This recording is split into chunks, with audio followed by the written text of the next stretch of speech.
Bismillahirrahmanirrahim. Adamların başına uşunday bir zamana gelip kalır. Uşunday bir vakit kelet. Adamlar köngül vurbaydı.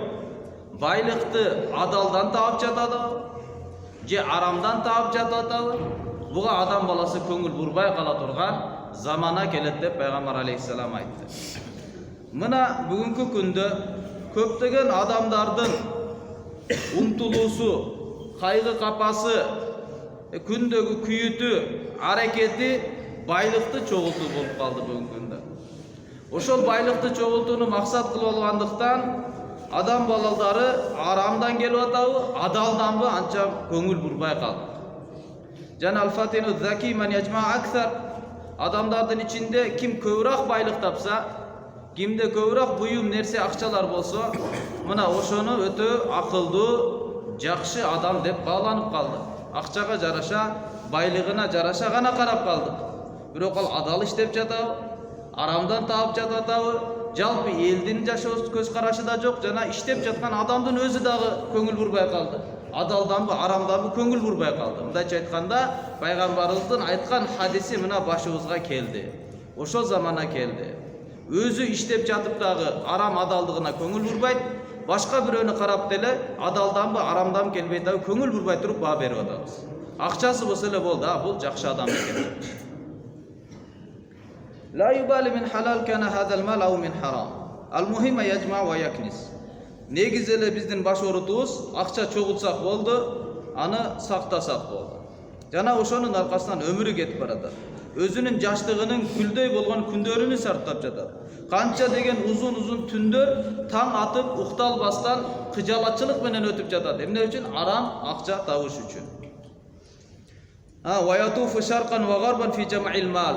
Батышка, чыгышка карап, аламдын бүткүл төрт тарабына карап, ошо арам акчага жетип, ошол тозоктун оту менен өзү дагы үй бүлөсүн азыктандырыш үчүн аламды кезип жүргөн адамдар бүгүнкү күндө бардыгыбыздын арабызда табылат.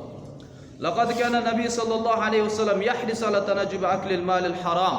Пайгамбарыбыз Мухаммад алейхиссалам, биздин сүйүктүү пайгамбарыбыз бул арам тамакты жөөдөн өтө катуу көңүл буруп андан сактанат эле.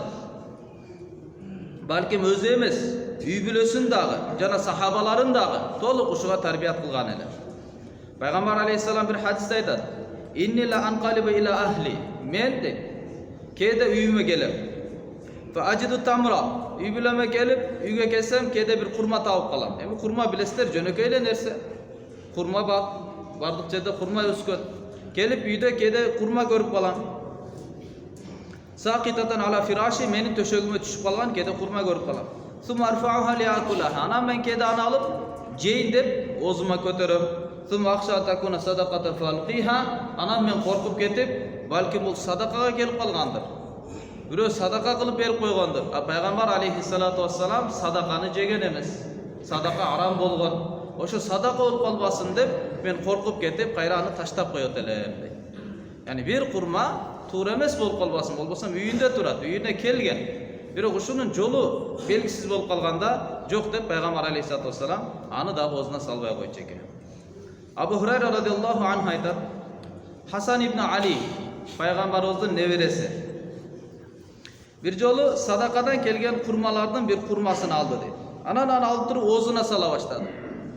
Оозуна сала баштаганда Пайгамбар алейхиссалам ких деди. Yani bunu taşta oğzuna salba dep Peygamber aleyhissalatu vesselam ağa söz ayttı. Anan ayttı: "Ama şa'arta anna la na'kulu sadaka." Peygamber özünün neveresine talim berip ayttı: "Sen bilmeysinbi? Sezbey kaldınbı? Çındığında biz sadakalardı jebeybiz. Bizdin üy bülögө sadakanın kelgen nersesin jö aram kılıngan." dep Peygamber sallallahu aleyhi ve sellem özünün neveresini kaytargan deydi. Jana adamdardын içinden dagı aramdan en katı saktangан bul Peygamber aleyhisselam'ın sahabaları ele. Ayşe enebizden rivayet gelir. Abu Bakr radıyallahu anhu'nun bir kızmatçısı var ele. Al kızmat kılıp tapkan nersesini kede alıp gelgende Abu Bakr radıyallahu anhu oşo menen çoğu tamaktan el bolçu. Anın tamak gelgen tamagını jeyt ele. Kündörünün birinde oşol kızmatçısı tamak alıp gelip kaldı. Abu Bakr radıyallahu anhu andan jedi. Анан кызматчысы сурап калды. Атадри ма хада, о Абу Бакр, бул эмне экендигин билесизби деди. Мен азыр сизге алып келген нерсе эмне, каяктан табылып келгенин билесизби? Десе Абу Бакр радиаллаху анху айтты, эмне экен бул? Десе де кызматчысы айтты, мен мурда дейт, исламды кабыл кылганга чейин надандык тордо, динсиздик заманада учурда мен кээде бакчылык кылат элем, көз ачыктык кылат элем. Анан бирөөлөргө мен көз ачыктыкты кылып берип койгом. Алдап эле, божомолдоп эле. Анан алар айткан кийин бунун кызмат акысыны кийин беремин деп койгон. Анан мен жолугуп калсам бүгүн ошонун акысына берген тамакты мен сиздин алдыңызга алып келдим дегенде Абу Бакр радиаллаху анху угар заман ошол жерден колуна оозуну тыгып, жеген нерсесини баардыгын кусуп чыгаргандын аракетини кылды. Ушундай деңгээлде кускандын аракетин кылды дейт, өзүнүн жаны чыгып кете тургандай көрүндү дейт. Yani арам нерсе шубха, шек күмөн да, болбосо исламга чейинки нерсе кечирилген. Исламга чейинки кылынган туура эмес мамилелер кечирилген болчу. Бирок күмөн арам болуп калышы мүмкүн деген күмөнү бар да. Ошол ичиме кирип кетпесин деп, себеби пайгамбар саллаллаху алейхи вассалам айткан, кайсы эле адамдын дене мүчөсү эгер арамдан өтүп калган болсо, фаннару аула бихи, анда тозокто күйүү аны үчүн укуктуураак деген да. Yani кайсыл дене мүчө эгерде арамдан бүтө турган болсо, денеге арам кирип, ошол аркылуу дене бүтсө, ал дене сөзсүз тозокко күйөт депчи. Абу Бакр радиаллаху анху болгон аракети менен ошону чыгарганын аракетини кылып жатты дейт.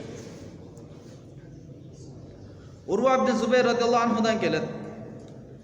Урва бинта Увейс, Увейстин кызы Урва деген бир аял киши бар эле. Анан Саид ибн Заид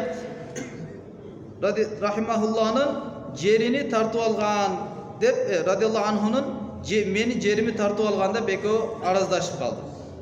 А булар келип туруп Марван ибн Хакам рахматуллахи алейхинин алдына келишти. Демек бир аял киши Саид деген кишиге доолонуп жатат, бул Саид менин жерими тартып алган депчи. Анан бул Саид менен Урва деген аял экөө келди, Марван ибн Хакам деген адамдын алдына келип, чечим чыгартыш үчүн бунун алдына келип айтышты. Саид айтты, мен бунун жерини эчтекесин тартып алган эмесмин деп. Чындыгында мен Аллахтын элчиси Мухаммад алейхиссаламдын мындай деп айтып жаткандыгын укканмын. Ман ахада шибран минал арди дулман тувиқаху ила саб'i арадин. Ким эгерде зулумдук менен кайсы бир жердин бир карышчалык ордуну, бир карыш жерди эгерде зулумдук менен тартып алган болсо, акысыз эле алып алган болсо, туура эмес жол менен алып алган болсо, анда 7 катар жерге кыямат күнү ушундай азап берилет, 7 катар жерге ал сордурулат деген пайгамбардын айткан сөзүн укканмын деди. Жана мен бунун жерини тартып алган эмесмин деди. Десе Марван ибн Хакам рахимахуллах буну уккандан кийин айтты, анда сенден о Саид, мен далилди дагы талап кылбаймын деди. Күбөлөрүңдү алып келип, жер өзүңдү экендигине далил тургузуш үчүн мен сенден күбө дагы талап кылбайм. Ушул айткан пайгамбардын хадисинин урматына деди. Десе ошол жерден Саид аябай ачууланып, арданып айтты, Аллахума инканат кадибатан фаамми басараха вақтулха фи ардиха. О Аллах, эгерде шул Урва деген аял мага кылып аткан доосу туурасында калп сүйлөп аткан болсо, анда буну көзүнө сен сокур кылгын, өз жерине буну өлтүргүн деп ошол жерден каргышайт. Анан риваятчы айтат, бир аз эле убакыт өтүп дейт, анын көзү сокур болду, өзүнүн жериндеги бир чуңкурга түшүп кетип, ошол жерден өлүмгө дуушар болду.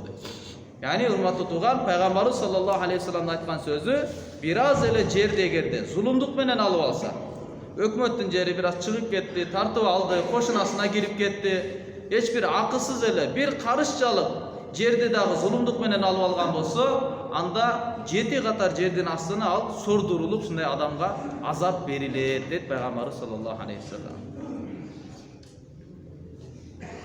Ошондуктан байлыкты чогултуп аткандар арамдан, алар машаалла жакшылык, рахат, бакыт жашоону курат деп эч качан ойлобош керек.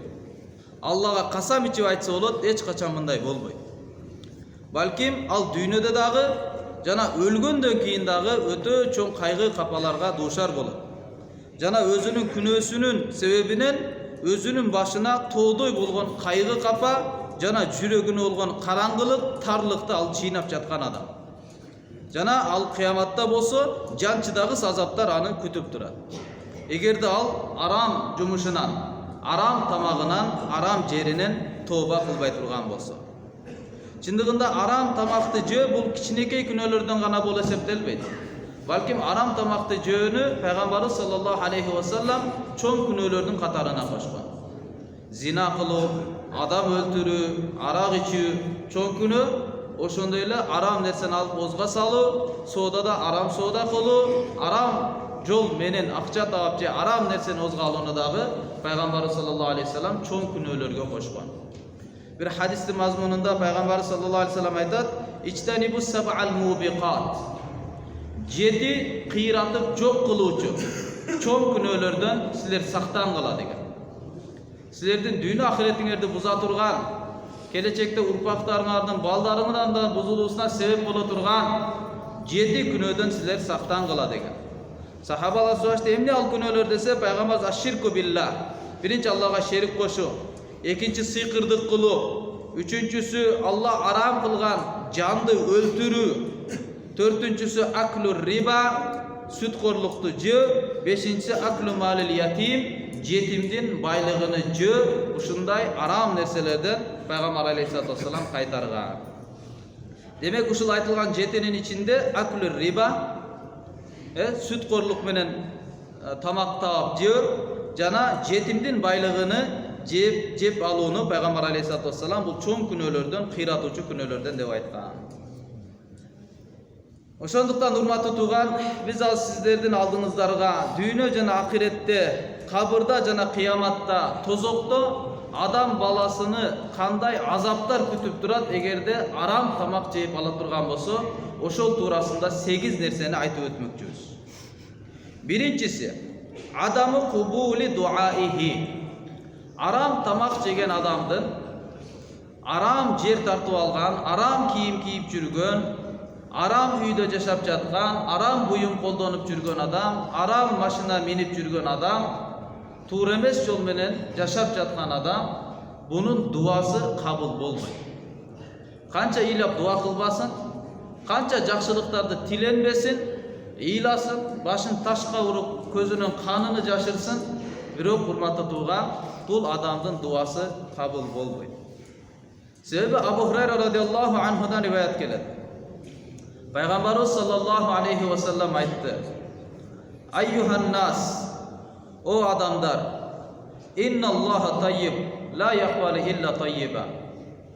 Чындыгында Аллах, Кудай Таалам, таййиб, өтө таза зат. Ла яқбалу илля таййиба, жана таза, жакшы нерсени гана кабыл кылат.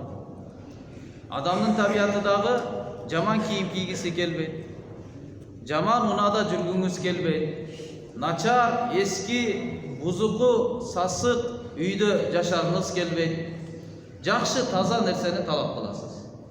Аллах Таала дагы сиз менен биздин жашообуздан эң таза, эң жакшы мамиле жана жакшы амалдарды Аллах Таала кабыл кылат. Ва инналлаха амарал муъминин. Пайгамбар сөзүн улантып айтат, чындыгында Аллах Таала муъминдарга, пайгамбарларга буйруган нерселерге буйруган. Деп пайгамбарыбыз Курандын аятын окуду. Я айюхан нас, я айюхар русул, о пайгамбарлар, кулу минат таййибати ва'малу салиха, силер жакшы тамактан жегиле, ва'малу салиха, жана жакшы амал жасагыла деп пайгамбарыбыз саллаллаху алейхи ва саллам айтты.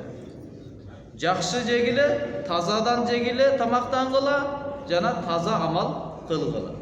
Демек, алымдардын айтымына караганда, бул аятта адамдын амалыны тамак жегенден кийин буйруп атат. Демек, тамак кандай болсо, адамдын жашоосу да ошондой болот. Балаңыздын эгерде жакшы, сизге моюн сунуп, адептүү, акылеси жайында, адилеттүү, чынчыл, ички табияты таза чоңоюусуну кааласаңыз, анда жакшы тамак менен жетириш керек. Кулу минат таййибат, таза, жакшы, адал тамакты жегиле. Ва'малу салиха, жана жакшы амалдарды кылгыла дейт. Демек жакшы амал кылуу бул жакшы тамакка көз карап. Жаман тамак боло турган болсо, арамдан келе турган нерсе адамдын ички дүйнөсүндагы жана сырткы дене мүчөлөрүндагы катырып коет. Арам жей бергенде адам катып калат. Жакшылыкка, кайрымдуулукка ийилбей калат. Кандай эле мисалы жыгач кургап катып калганда ийсеңиз ийилбейт. Анан сындырып туруп отко иштетип жагасыз. Ошондой эле адамдын денеси дагы жакшылыкка ийилбей калат. Күнөө ишти кылыш ага жеңил, табиятына жөндөмдүү болуп калат, бирок жакшы иш кылайын десе кыла албай калат.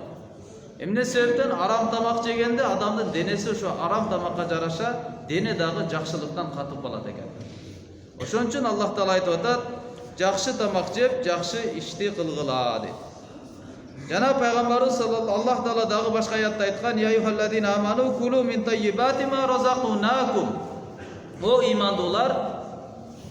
имандуулар, силер инсансыңар, ахиретке ишенген адамсыңар.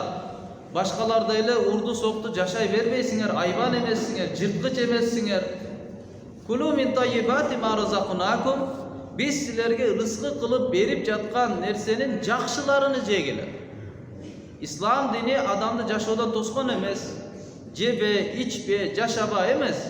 Жеңиз, ичиңиз, жашаңыз, кийиниңиз, бирок эң жакшысы менен, эң тазасы менен, эң адалы менен, адал жашоо менен жашаңыз. Бирөөнүн акысына кирбей, бирөөнүн аброюна кирбей, бирөөнүн байлыгына аша чабып кетпей, эң адал жашоо менен жашаңыз. Анан кийин пайгамбарыбыз саллаллаху алейхи вассалам бир адам туурасында айтты. Ал сапарда көп жүргөн. Анын себебинен чачтары жүдөп, денелерини чаң баскан. Эки колуну асманга узартып алып, "Я Раб, о Раббим" деп Аллах Таалага ыйлап дуа кылат. Мат'амуху харам. Анын жеген тамагы арам. Ва машрабуху харам. Анын жеген ичкен ичимдиктери арам. Ва малбасуху харам. Кийген кийими харам. Ва гузия бил харам. Арам менен азыкталган адам фа анна юстажабу ли залик. Каяктан анын дуасы кабыл болсун деп пайгамбарыбыз. Өтө дуа кабыл боло турган себептер табылат. Сапарда жүрөт, мусафирдин дуасы кабыл. Жүдөгөн, чарчаган, өз колуну көтөрүп алып Аллага кайрылып жатат.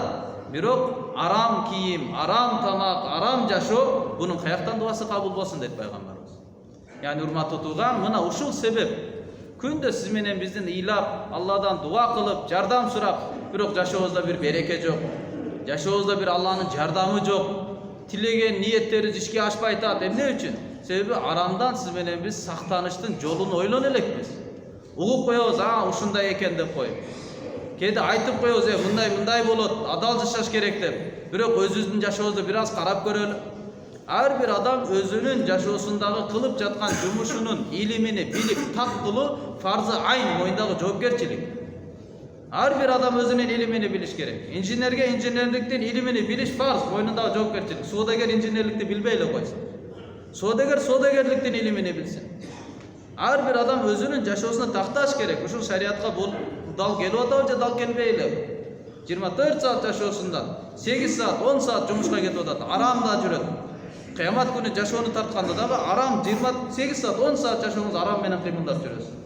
Андан аркы келип аткан тамак ашы, акчасы, башка нерселер булардын кесепети. Ошондон урматтуу тууган, ар бир инсан өзүнүн жашоосуну шариатка биринчи тактап алыш керек. Малик ибн Динар рахимахуллахудан риваят келет. Бани Исраилга дейт, жөөттөрдүн, Исраил уулдары, жөөттөрдүн уруусу. Ошолорго бир бале келгенде, жана ачарчылык, кургакчылык келип калган эле. Анан алар чуу көтөрүшүп, бир жака чыгышып, ошол жерден бир Кудай Таалама кайрылып, ушул ачарчылык кетсин деп ыйлап тегиз талаага чыгышты. Аллах Таала ошол заманадагы пайгамбарга Аллах Таала кабар айтты. Аларга сен кабар берип кой, айтып койгон, билдирип койгон. Алар тегиз жерге чыгып алышты, бирок нажас денелери менен. Денени нажас деп атат да. Негизи эле дене нажас турат. Терин алсак эле кан чыгат, ириң чыгат. Нажас денелери менен дегени арамдан бүткөн денелери менен, арам тамак жеп, чоңойгон, арам аркылуу бүткөн эт, тери, кан, нажас денелери менен алар чыгышты. Ва айдин жана ушундай колдор менен чыкты, бул колдор менен алар кан төгүшкөн. Ушундай курсактары менен чыкты, курсактарын арам менен толтуруп алган идиштер. Эми кантип дейт, бул менин дейт ачуулугум буларга үстөн болуп турган учурда буларга менин райымым келсин деп Алла айткан экен. Мен аял ачууланып турсам буларга, ошо себептен жашоосуна кургакчылык, кыйынчылык келип аткан болсо, анан арам менен келип алып менден дуа кылып атат, кантип эми менин буларга райымым келет деп пайгамбарга айткан экен. Мындайча айтканда арамдан тыйылсын, тооба истигфар кылсын, анан мен абалды өзгөртөмүн депчи. Кээ-бир уламалар ошондон айткан: "Ла тастабти ил ижаба ва кад садатта турукаха бил мааси." Сен дейт, дуанын кабыл болушуну шаштыра бербе. Жана күтпө. Дуан кабыл болот экен деп үмүт кылбай эле кой. Себеби сен дуа кабыл болушунун жолдорун бардыгын күнөөлөр менен тосуп салгансың. Өзүң тосуп салып тур, анан дуан качан кабыл болот экен деп күтө бербегин экен. Ошондуктан демек, урматтуу туугандар, ким эгерде дуасы кабыл болууну каалаган болсо, анда ал адам тамагыны, кылып жаткан жумушуну адалдасын. Биринчи, арам жашоонун кесепети дуанын кабыл болуусунан куру калат. Экинчиси, берекени жок кылат. Аллах Куранда айткан: "Ямхакуллахир риба ва юрбис садакат." Аллах Таала рибаны жок кылат деген. Сүткөрлүктү Аллах Таала өчүрөт, сүткөрлүктү жок кылат. Ва юрбис садакат, жана садака берүүнү Аллах Таала көбөйтөт деген да. Алланын убадасы. Сүткөрлүк туура эмес жол менен акча алып, туура эмес жол менен акчаларды берүү, бул адам баласынын жашоосуну жок кыла турган нерсе. Ямхакулла, Аллах Тааланы өчүрөт да. Кайсыл тараптан болбосун жашоосуна бир зыяныны сөзсүз алып келет деген мааниде.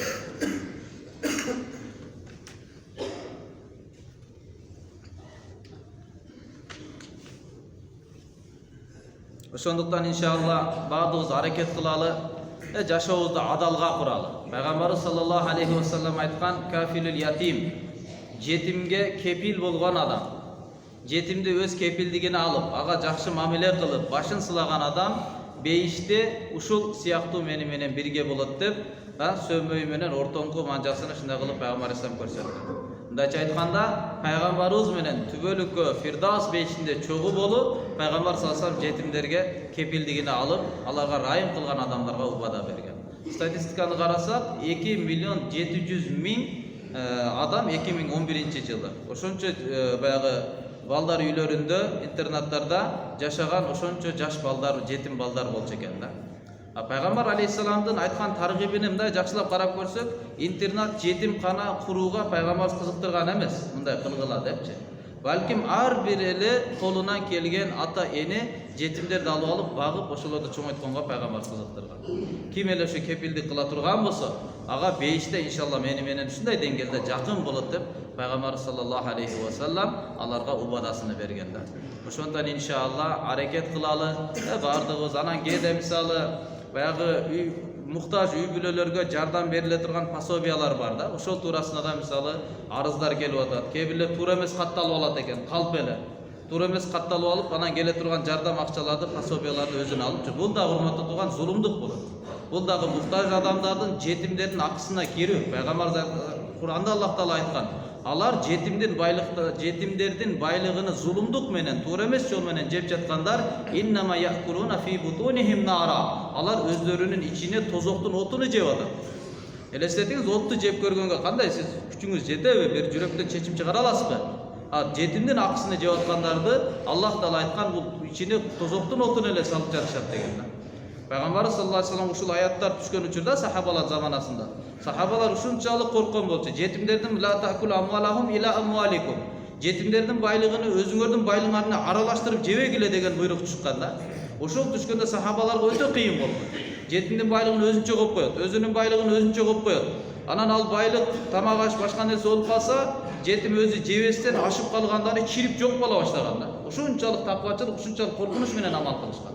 Анан Алла тараптан Пайгамбар алейхиссаламдан жеңилдетүү болгон. Эми булар ихваникум фид дин, диндеги силердин бир тууганыңар, бирок аларга жакшылык кылганыңар жакшыраак. мындай пайдасын издеп, акча болсо акчасын оборотко салып коюп, анан пайдасыны дагы буга оодарып коюп, анан жашына жеткенде анан берип койгонуңар жакшыраак. Антип чиритип жок кылгандан көрө сатып илип анан буларга пайдасын жеткирип койгула деген анан аят түшкөн да. Яни сахабалар урматтуу туган жетимдин байлыгынан, жетимдин акысыны жеп коюудан өтө катуу сактанган. Ошондуктан иншалла сураныч бул пособияларда, башкаларда дагы ким ошого укуктуу болсо, туура негизде катталсын, туура негизде өзүнө акча алып, ошону туура жака сактаган аракетин кылсын. Аллахым баарыбызга амал кылганга мүмкүнчүлүк берсин. Субхана роббика роббил иззати амма ясифун ва саламун алал мурсалин валхамдулиллахи роббил аламин. Bi rahmatika ya